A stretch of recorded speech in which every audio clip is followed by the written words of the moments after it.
Estas 7 cartas às 7 igrejas são, na verdade, 7 recados de Jesus Cristo à totalidade da igreja. Ou seja, 7 é o número da plenitude, da totalidade. Então Jesus está a falar à sua igreja. Ou seja, não é apenas para a igreja daquele tempo, naquela época, mas é para cada um de nós. E claramente nesta carta Jesus desmascara um adversário, um falso profeta, um tal homem chamado de Balaão. E há aqui um confronto entre Jesus, aquele que tem a espada de 2 gumes, e isto é uma referência a Hebreus, que a palavra de Deus é viva e eficaz, mais penetrante que espada alguma de 2 gumes.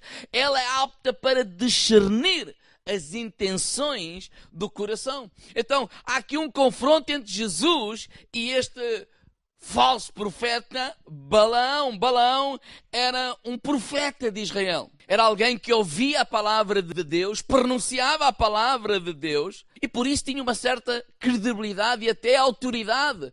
Jesus o confronta. E este é um dos grandes perigos que a Igreja de Jesus Cristo tem enfrentado ao longo da história. Qual? Pessoas que têm no seu discurso conteúdos muito claros e muito afinados com a palavra de Deus e com a vontade de Deus, mas que também têm no seu discurso algumas distorções acerca da palavra de Deus que têm causado muitos males à igreja e danos até irreparáveis. Por exemplo, Pedro, quando Jesus pergunta aos seus discípulos: olha, o que é que os homens dizem que eu sou? Pedro, ele disse assim: tu és o Cristo, o Filho do Deus vivo. Bem-aventurado és tu, homem.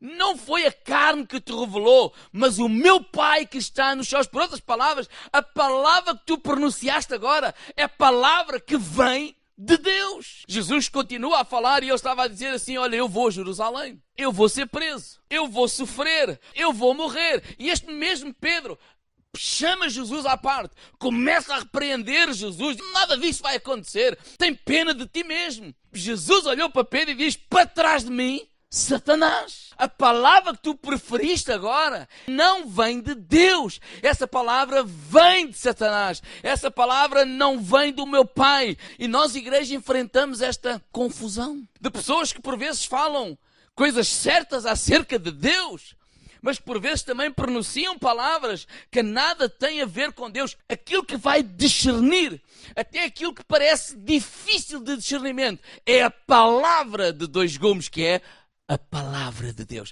Que essa tem a capacidade para trazer discernimento, para trazer separação. A única coisa que pode causar dano à tua vida é o teu pecado. O povo de Israel foi liberto do Egito e ele começa a conquistar cidades. A fama de Israel começa a percorrer por todo aquele lugar. Deus é com eles e olha, onde eles entram, eles destroem, eles vencem, eles conquistam. E agora ali está um homem chamado Balaque, que é o rei dos Moabitas. Então ele, com medo, ele foi pedir ajuda ao Balaão para amaldiçoar o povo de Deus. Ele foi para amaldiçoar o povo de Deus e sempre que o ia fazer não conseguia.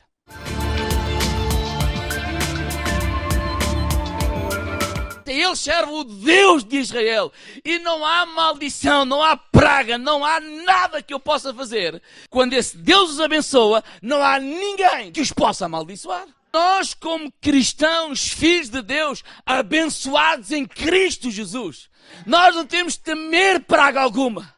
Nós não temos de temer bruxaria alguma. Porque quem Deus abençoou, ninguém tem o poder ou a capacidade de amaldiçoar. E a única forma de destruir esse povo é fazer com que esse povo se volte contra o seu Deus. É o pecado do próprio povo. Ensinou Balaque a colocar tropeços contra o povo de Israel. Assim entrou a prostituição, assim entrou a idolatria naquele povo. Então a única coisa que destrói o povo de Deus é o pecado do próprio povo de Deus. O problema é quando aquilo que nós fazemos nos afasta do Deus que nos abençoa. O segundo discernimento é que é possível eu ser um cristão e viver uma falsa vida cristã. É possível eu ser um verdadeiro cristão, uma pessoa lavada pelo sangue de Jesus Cristo, cheia do Espírito Santo, selada pelo Espírito Santo, mas ao mesmo tempo tornar-me uma pessoa que a Bíblia chama de carnal. O apóstolo Paulo fala de 3 condições de pessoas. Ele, por exemplo, fala do homem natural. É aquele homem que não conhece a Deus. Paulo fala também do homem espiritual. É aquele homem que conhece Deus.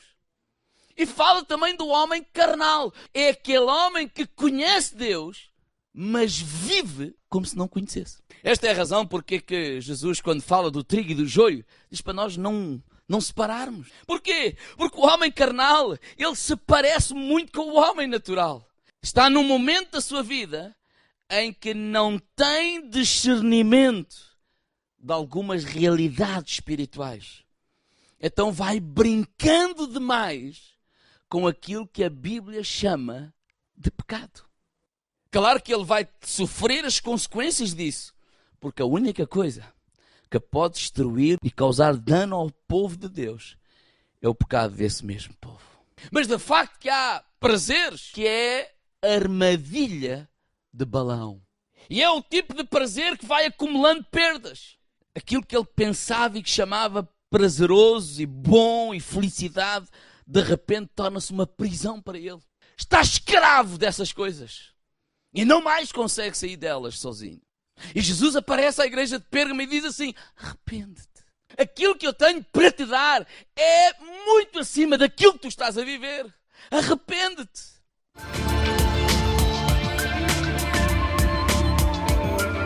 Tu vais ter que ter uma pedrinha branca. Por exemplo, a pedrinha branca era dada àquelas pessoas que iam a tribunal. E quando eram absolvidas, lhes davam uma pedrinha branca com o seu nome. Era sinal que tinham sido absolvidos, não mais podiam ser julgados pela mesma coisa. Ou era também dada a pessoas especiais. E o interessante é que essa pedrinha tem um nome que só o dono da pedrinha sabe.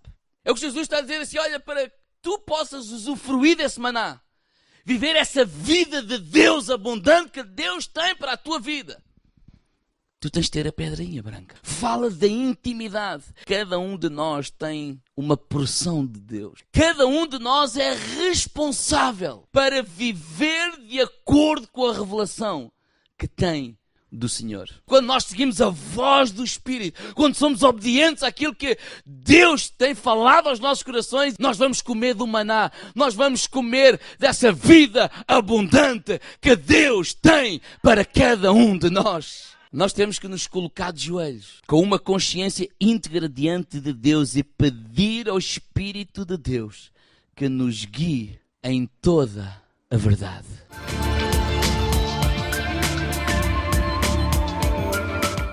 E Deus fala coisas diferentes a cada um, porque cada um está num estágio, cada um está no meio de uma caminhada, cada um vai crescendo. Mas sou responsável diante de Deus para agir de acordo com aquilo que o Espírito de Deus falou.